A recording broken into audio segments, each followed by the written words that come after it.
দুই বোনের ভ্রমণ শেষ এবং দিল কিছু ক্লারিফিকেশন। হ্যাঁ, আমিই বলেছিলাম, প্রশ্নটা আমিই করেছিলাম যে মনে হয় ম্যান্ডির পয়সাতেই শু গেছে ঘুরতে, কিন্তু ম্যান্ডি ক্লারিফিকেশনটা করে দিল, বললো যে না, সবার খাওয়া দাওয়া, হোটেল ভাড়া, আসা যাওয়ার ভাড়া আলাদা আলাদা দিয়েছে, যার যাটা তাতে। দেখো, এখন তো মাখো মাখো সম্পর্ক, এখন চলছে মাখামাখি।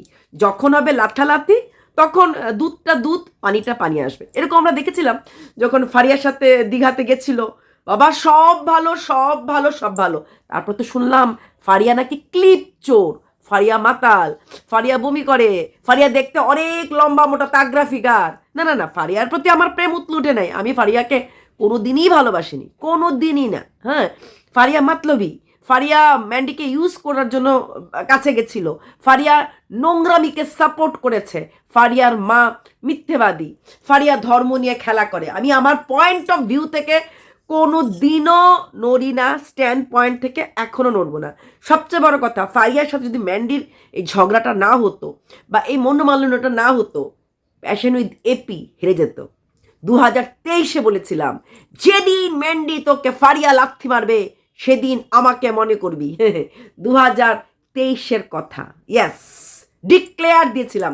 তখনও অনেকে বলেছিল জেলাসি হ্যান ত্যান, আপনি কি অ্যাস্ট্রোলজার, আপনি গুনতে পারেন, হ্যাঁ, এরকম অনেক কিছু শুনেছিলাম, অনেক কিছু বলে, মানে ওপর দিয়ে তো বহন করতে লাগে আমাদের, আমরা করেছি, কোনো আমার ফারাক পড়ে না। তাই ফারিয়ার সাথে ম্যান্ডির ঝগড়া যদি না হতো, যেটুকুনি হোক, যেটুকুনি হয়েছে যদি না হতো, আমি হেরে যেতাম। ঠিক যেমনি ম্যান্ডি আজকে শুয়ের হাতে বন্দি, বন্দি ম্যান্ডি শুয়ের হাতে, সবচেয়ে খুশি আমি। কন্ট্রোভার্সি দেখি না, কন্ট্রোভার্সি কেটেদেরকে পাতে তুলি না, কন্ট্রোভার্সি ভালো লাগে না, বাবা নেওয়া যায় না। আজকে একটা কন্ট্রোভার্সির কোলে বসে একটা ব্লগারকে দুলতে হচ্ছে। কন্ট্রোভার্সির কোলে ব্লগার ম্যান্ডি দোলে, ইয়াস।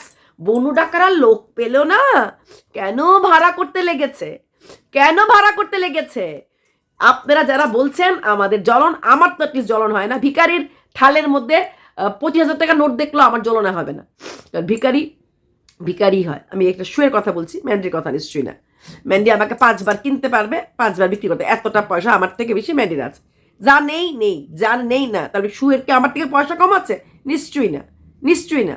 শুয়ে মনের দিক থেকে ভিখারি। হ্যাঁ, মনের যে যে মানুষের সাথে সম্পর্ককে বিক্রি করে, আমি কিন্তু সেই অর্থে ভিখারি বলেছি।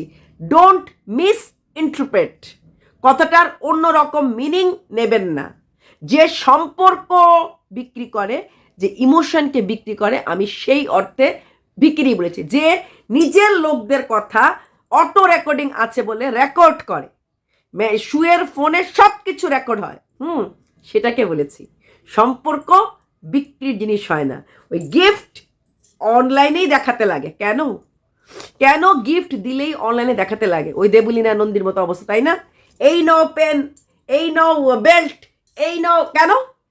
কারণ টাকা দিয়ে সম্পর্ককে কিনে রেখেছিল। যখন কোনো সম্পর্ক টাকা দিয়ে কিনে রাখা হয়, সেখানে সম্পর্কটা টেকে না। আচ্ছা, তো ম্যান্ডি ব্যাক টু প্যাভিলিয়ন, কিন্তু বুঝলাম না দুই বোনের এত মাখামাখি, এত আদর আপ্যায়ন, ফেরার পথে দুজন আলাদা, কেননা রাস্তা আলাদা। হ্যাঁ, রাস্তা আলাদা, তাই আবার ঘুরে আবার আসবে না। যদিও ম্যান্ডি খুব কষ্ট পেয়েছে তার ছোটদিকে হোটেল রুম থেকে ছেড়ে দিতে, কিন্তু ছোটদি কি করবে, উপায় নেই। যদিও ছোটদি নেমন্তন্ন করেছে খাওন বমন ঘুমন সব কিছুর বাড়িতে করার জন্য, অবশ্যই ম্যান্ডি যাবে, 5-7 দিন থাকবে। এগুলি কারণ একে অপরকে জড়িয়ে ধরে ভিউজ বাড়ানোর এর থেকে বড় ব্যাপার কি? আর এই সুযোগটা সু যদি হাতছাড়া করে, তাহলে সুকে তো বোকাই বলবো। সুর চ্যানেলটা, যেটা কিনা 2 বেশি ভিউজ হতো না, নাটক টাটক করা সত্য, কিছু করা সত্য, সে যদি ম্যান্ডির মতো একজন ব্লগারকে ধরে সেরে চ্যানেলটা গ্রো করতে পারে, যেভাবে কিনা ফারিয়া ম্যান্ডিকে ধরে দাঁড়িয়েছে, আমার মনে হয় না কোনো ক্ষতি আছে। সবসময় আমি বলি, কোনো একটা বড় মানুষকে ধরে যদি কেউ দাঁড়াতে পারে, হ্যাঁ, কাউকে ধরে চাকরি পাওয়া, কাউকে ধরে দাঁড়ানো, ক্ষতি কি আছে? ম্যান্ডিকে ধরে যদি যদি কিছু ক্ষতি, আমার তো কোনো ক্ষতি নেই, আমি মনেও করি না। ম্যান্ডিরও ক্ষতি নেই। শুয়ের সঙ্গে থাকলেই সমস্ত কন্ট্রোভার্সি ক্রিয়েটাররা ম্যান্ডিকে নিয়ে চর্চা করবে, যেটা কিনা ম্যান্ডি ভালোবাসে। পজিটিভ কন্ট্রোভার্সি কখনোই ভিউজ দেয় না, নেগেটিভ কন্ট্রোভার্সি ভিউজ দেয়।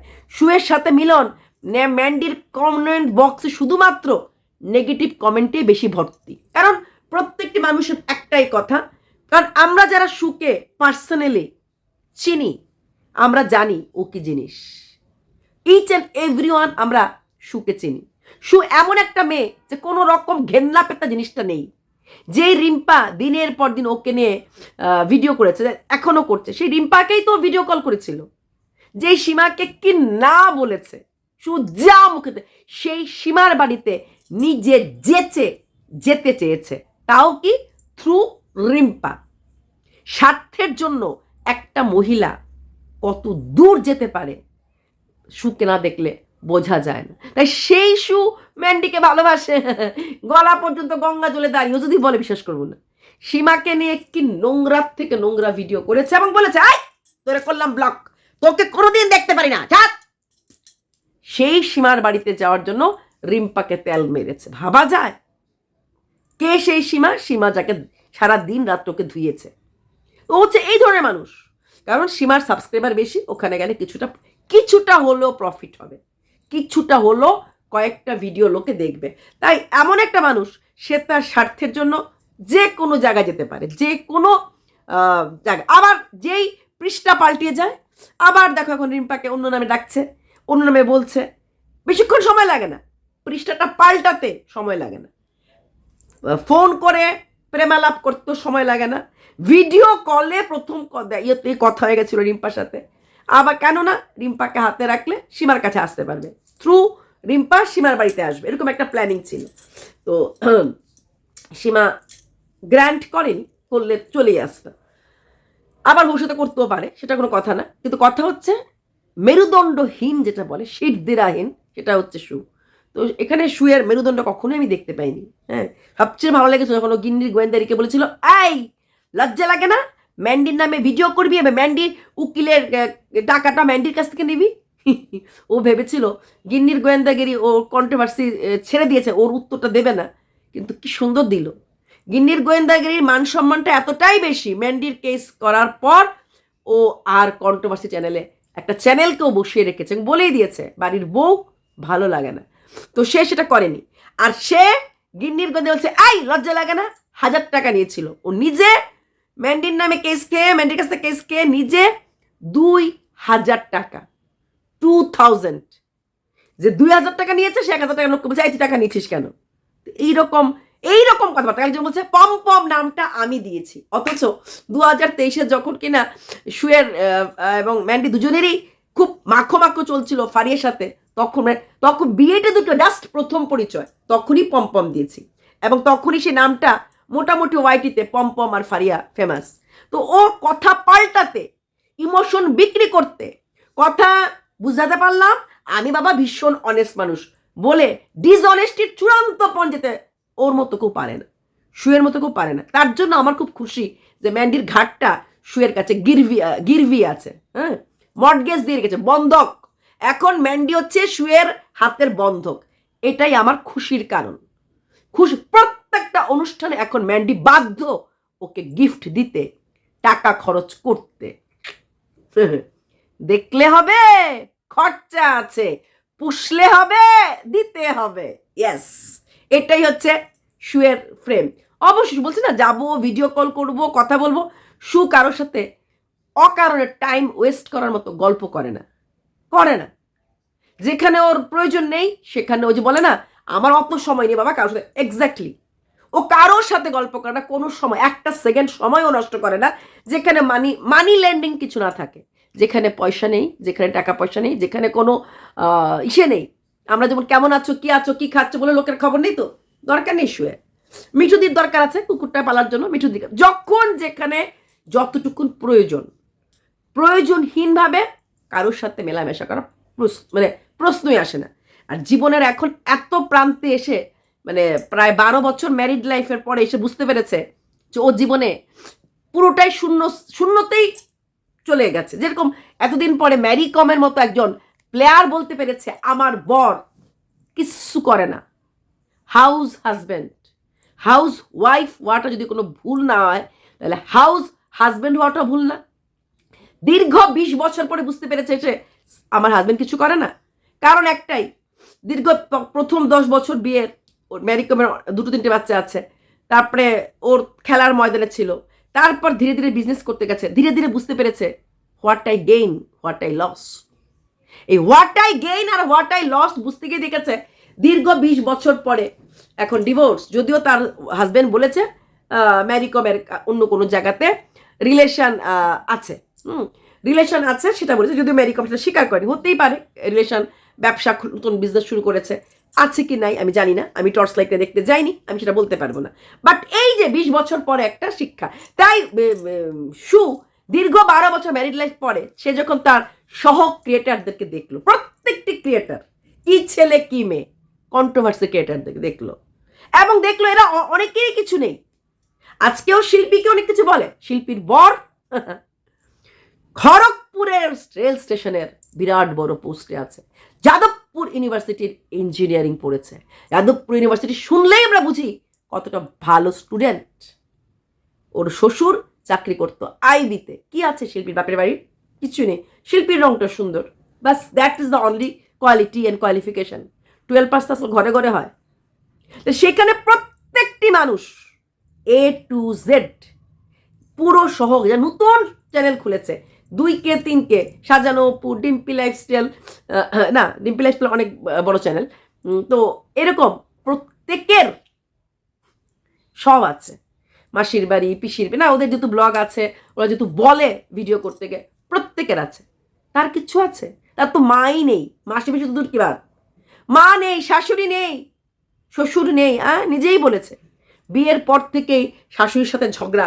2022-এর কোথাও কোন মিট আপে গিয়ে আমাদেরই এক কন্ট্রোভার্সি ক্রিয়েটার, আমি নাম নেই বলতে পারি, গীতাদি কোষে বলেছিল তখন তার বর তাকে ফেলে রেখে ওপরে খেত, মানে মা বাবার সাথে ছেলে খেত আর ও একা নিচে খেত, কারণ ওর পেটে সহ্য অনেক কিছু হতো না। এখন বলে না ফারিয়াকে বলছে সহ্য করবি কি করে, অ্যাসিড হবে না, ওর তো সহ্যই হতো না। ওই 2023-এ দিল্লির ডাক্তার দেখানোর পর ওর পেটের পার্শ্বক্রিয়াগুলি ঠিক হয়েছে। আগে 2 দিন পর পর ঘরে পেট খারাপ হতো, বমি পায়খানা হতো, স্যালাইন হতো দিত। তো নিজের জায়গাগুলি ও ভুলে গেছে। নিজের বাপ মা ওকে জন্ম দিয়েছে কারণ বাড়ির থেকে মেনে নেয় নেই, তাই ও কমজোর পয়দা হয়েছে। ওর কথাগুলি ও নিজেই ভুলে যায়। কমজোর পয়দা হয়েছে, তার জন্য ওর চুল হয়নি, ওর কি হয়নি, ওর পেটে সহ্য তো সব কিছু। বিয়ের পর থেকে কনস্ট্যান্ট শাশুড়ি শ্বশুর সাথে ঝগড়া, হ্যান ত্যান, নিজেই বলেছে। বাড়ির থেকেও বেরিয়ে গেছে একবার না দুবার শাশুড়ি শ্বশুর সাথে মনোমালিন্যগিরি করে। তাহলে নিজে বলেছে আমার মতো একটা মহিলাকে সহ্য করাটা কি কম কথা? নিজের বরের সহ্য করার পেছনে কারণটাই একটা, তার বর দেবতাটি জানে, এই ভোদাদা জানে আমার কিছুই করার নেই। আগ জীবনে বাবার টাকা, শেষ জীবনে বউয়ের টাকা। ঘুমাচ্ছে, ব্লগ চলছে, বেটা ঘুমায়। এই এই ওটা এই সু বলতো কিরে ব্লগের জন্য বরকে ঘুমোতে দিলি না, কি পাপিষ্ট, কি পাপিষ্ট। হ্যাঁ না গো, আমি সুকে নিয়ে আজকের পরে হয়তো আর ব্লগ নেই, আমি সুয়ের ব্লগ দেখি না, সত্যি কথা। ওই যখন ফ্ল্যাটে গেছিল, যখন কন্টেন্ট করি ব্লগ দেখি, আদারওয়াইজ আমি সুয়ের ব্লগ দেখি না। যেই ব্লগের মধ্যে কোনোটাই শেখার নেই, কোনো কাজ নেই, একটা গৃহিণীর গৃহিণীপনা নেই, সে যখন অন্য কাউকে জ্ঞান দেয়, সে জ্ঞানটা হজম না হয়ে না বদ হজম হয়ে যায়, হজমলা ক্যান্ডি। ইয়েস, ও ফারিয়াকে জ্ঞান দেয় কি খাবি কি খাবে না। ওর তো ডাল আলু ভাজা ছাড়া কোনো কিছু খেতেই পারতো না, খেতেই পারতো না। সেটাও কিনা বাসি ডাল, দিনের পর দিন দিনের পর দিন বাসি তরকারি খাওয়ার এফেক্টটা কি হয় এটা হয়তো পরে বুঝবে পরবর্তীকালে, কারণ রান্না করার মতো ক্ষমতা ওর নেই। একটা পোষ্যকে পর্যন্ত বাসি খাওয়ায়। তো সে আবার ফারিয়াকে যদি জ্ঞান দেয় এটা করো না এটা করো না, যে ফারিয়াকে বকেছে ননস্টিক কুকওয়্যার দিও না, যেটা আমরা সবাই জানি nonstick cookware is not good for health, সে কি করে ম্যান্ডিকে ভালোবাসার দিদির, যার কিনা স্বামী এবং স্ত্রী দুজনেই পেটের গন্ডগোলে ইসে তাকে ননস্টিক কুকওয়্যার সেট তারা ভালোবেসে দান করেছে, যেটা কিনা শরীরের জন্য ক্ষতিকারক, ওরা আবার কারোর ক্ষতি চায় না। এবার আসছি ফারিয়ার প্রেগনেন্সি। দিদি কি মনে হয় আপনার, ফারিয়া কি প্রেগনেন্ট? দেখো ফারিয়া হচ্ছে 1 নম্বর ঝুটি অরত, মানে ঝুটি অরতের বাংলা মিথ্যেবাদী মহিলা। তো মিথ্যেবাদী মহিলা, ফারিয়ার কোনো কথা কোনো দিনই বিশ্বাস করি না।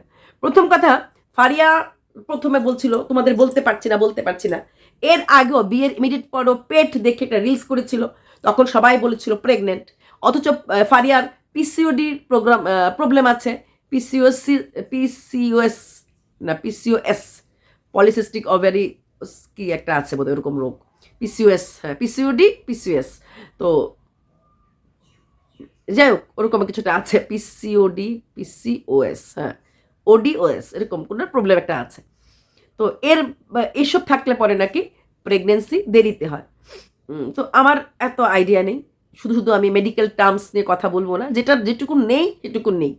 এখন প্রেগনেন্সি কারোর হাতে না কপালে থাকে, মা হওয়াটা ঈশ্বর প্রদত্ত। তবে আমি চাইবো ফারিয়া যেন মা হয়, পৃথিবীর প্রত্যেকটা মেয়ের এই জায়গাটা যেন খালি না থাকে, পৃথিবীর প্রত্যেকটা মেয়ে যেন মা হতে পারে। মা হওয়ার সুখ যে কতটা সেটা যে মা হয় সেই বোঝে, কাউকে বাইরের থেকে বোঝানো যায় না। সেখানে এখন ফারিয়া প্রেগনেন্ট না প্রেগনেন্সি নিয়ে খেলছে। Faria is a very good player, সে খেলোরে, তো সে খেলতেই পারে, হতে পারে সে মা হচ্ছে না, যেহেতু পাবলিক ধরে নিয়েছে শরীর খারাপ মন খারাপ, শরীর খারাপ মন খারাপ মানে ও মা হতে চলেছে, মেবি সে মা হতে চলেছে। আচ্ছা, আবার হতে পারে সে মা হতে চলেনি, মিথ্যা না সত্যটা বোঝা যাবে। আচ্ছা, আজকে টাইটেলটা দিয়েছে আমরা খুব তাড়াতাড়ি কিছু একটা সিদ্ধান্ত নিতে চলেছি, আশা করি তোমরা সবাই খুশি হবে। সিদ্ধান্ত নিতে চলেছি মানে কিছু একটা ভাবছে, কিছু একটা করার কথা ভাবছে। সিদ্ধান্ত আমরা কখন বলি? মা হওয়াটা অলরেডি সে প্রেগনেন্ট হলে পরেই বলবে আমি মা হতে চলেছি, এটা আবার সিদ্ধান্ত হয় না। সিদ্ধান্ত হয় মানে যখন এটা আমি, দেখো আমি একটা দোকান খুলবো, দেখো আমি একটা বাড়ি বানাচ্ছি বা ভাবছি একটা বাড়ি বানিয়ে চলে যাবো ওখানটাতে, এটা হচ্ছে সিদ্ধান্ত। সিদ্ধান্ত নিতে চলেছি আর তোমাদেরকে জানিয়ে দেব প্রেগনেন্সি, সেটা হচ্ছে আমাদের সিদ্ধান্ত হতে পারে। তো কোথায় যেন মনে হয় ফারিয়া হয়তো অন্য কিছু নিয়ে ভাবছে, নট প্রেগনেন্সি, মানে আমাদেরকে বলবে কোনো একটা অন্য ব্যাপার, কোনো একটা ব্যবসা, কোনো একটা বাড়ি ভাড়া অন্য জায়গায়, দোকান, কারণ দোকান আর কিরাম ছেলেটার পম্পম অনেকটা ডিস্টেন্স। যদি ফারিয়া মা হতে চায়, কারণ ফারিয়া বাকি সময় ভিডিও করে না, সকালে বেরিয়ে যায়, এটা ফারিয়ার প্রথম দিন থেকেই প্ল্যান, বা প্রথম দিন থেকে বলা সারাদিন একা থাকি, রানাঘাট থাকতেও বলতো কলকাতা যাওয়ার সময়। তো হতে পারে দোকানে, আমি এটা আগেও বলেছি, দোকানের আশেপাশে কোনো বাড়ি চলে যাবে, সো দ্যাট সকালবেলা একটু দেরিতে গেল, কারণ অনেকটা আগে বেরোতে লাগে ঘর থেকে, দুপুরবেলা বাড়িতে আসতে পারে না, দুপুরবেলা ওর মা বাবার কাছেই খায়, তো দুপুরবেলা হয়তো ফারিয়ার কাছে আসতে, তাহলে ফারিয়ার ব্লকটাও একটু বড় হবে। আর যদি সত্যি সত্যি ফারিয়া প্রেগনেন্ট হয়ে থাকে তাহলে এই সময় ফারিয়ার কাছাকাছি থাকাটাই বেটার। হ্যাঁ, তো ফারিয়ার দোকান তো আর পাল্টাতে পারবে না, বা দোকান পাল্টে তো গোবর ডাঙ্গা আনতে পারবে বলে মনে হয় না, তাহলে ফারিয়াকে যেতে লাগবে ওই দোকানের কাছাকাছি কোনো ঘর ভাড়া, কারণ বাড়ি ভাড়াই তো, এটাও ভাড়া হবে ওইটাও ভাড়া হবে। আর এই ভাড়াটাতে একটা প্রবলেম যেটা, সেটা হচ্ছে প্রথম দিনই বলেছি রান্নাঘর দূরে, বাথরুম দূরে, চলবে এই December January February March April পর্যন্ত চলবে। এসি লাগাতে পারবে না ফারিয়া, আবার এসি ছাড়া ভাবতেও পারে না। ও বাবা, ফারিয়াদের তো প্রত্যেকটা রুমে রুমে এসি, ফারিয়া তো এসি ছাড়া বাঁচতেই পারবে না। এইখানে প্রথম দিনই বলছিলাম এসি লাগানোর কোনো ইসে নেই, পয়েন্ট সিস্টেম নেই, মিটার নেই, যত কিছু হোক, হ্যাঁ। তো সেখানে দাঁড়িয়ে এসি টেসি যদি লাগাতে হয় প্রপার ওয়েতে, প্লাস যদি সত্যি সত্যি হুঙ্গা হুয়া আসে, তাহলে ফারিয়ার বাড়ি চেঞ্জ করতে লাগবে। সেটা আমি ধরেছিলাম এপ্রিলের দিকে লাস্টে চেঞ্জ করবে। আর এখন যদি প্রেগনেন্ট হয়ে থাকে তাহলে হতে পারে ফারিয়া এখনই চেঞ্জ, সো দ্যাট পম রেগুলার বেসিসে আসা যাওয়া করে। আর এই সময় বাড়ির লোক আসা যাওয়া করাটা ভালো, যদি শাশুড়ি মা, নিজের মা তো আসছে না, শাশুড়ি মা আসা যাওয়া করতে পারবে, একটা ঘরের কাছাকাছি বয়স্ক মানুষ বললো, ফারিয়ার মা শাশুড়ি মোটেই বয়স্ক না, ফারিয়ার শাশুড়িকে বয়স্ক তোমরা আমাকে ধরবে, তো বয়স্ক না, ম্যাচিউরড মহিলা দরকার, কি করতে কি লাগে না লাগে। সেখানে আমার মনে হয় ফারিয়া হয়তো বাড়িটা চেঞ্জ করতে চলবে, দেখা যাক কোনটাকে করে। এবার আসছি, কালকে আমি একবার সুকে যখন আমি সুন্দর বলি, তোমরা অনেকে আমাকে ধরো, হ্যাঁ তুমি কেন ওকে সুন্দর বলো, হ্যাঁ বলো, দেখো ওর রংটা ফর্সা, তার জন্য আমি সুন্দর বলি, কারণ আমাদের বাঙালিদের কাছে ফর্সা রংটাই সৌন্দর্যের প্রতীক, তাই আমি সুন্দর বলি। আর তার থেকে বড় কথা, আমি মনে করি যতজন ক্রিয়েটার আছে, কি ব্লগার কি কন্ট্রোভার্সি ক্রিয়েটার, সবাইকে আমি মনে করি আমার থেকে বেশি সুন্দর। তাই প্রত্যেকটা ক্রিয়েটার, যাকে নিয়ে নেগেটিভ করি যাকে নিয়ে পজিটিভ করি, প্রত্যেকটা creator both controversy and blogger আমার থেকে সুন্দর। সেটা আমি আমার কথাটা বললাম, আমি ওদেরকে সুন্দর ভাবি। আশা করি বোঝাতে পারলাম। সুন্দর রং কেন কাদা দিলি, কেন কাদা দিলি সাদা কাপড়ে, এখানে হচ্ছে কেন কাদা ছিটালি। হ্যাঁ, এই সাদা রঙের মানুষ সবার গায়ে কেন কাদা ছিটায়, কাদা ছিটানো সাদা মানুষ। বাই।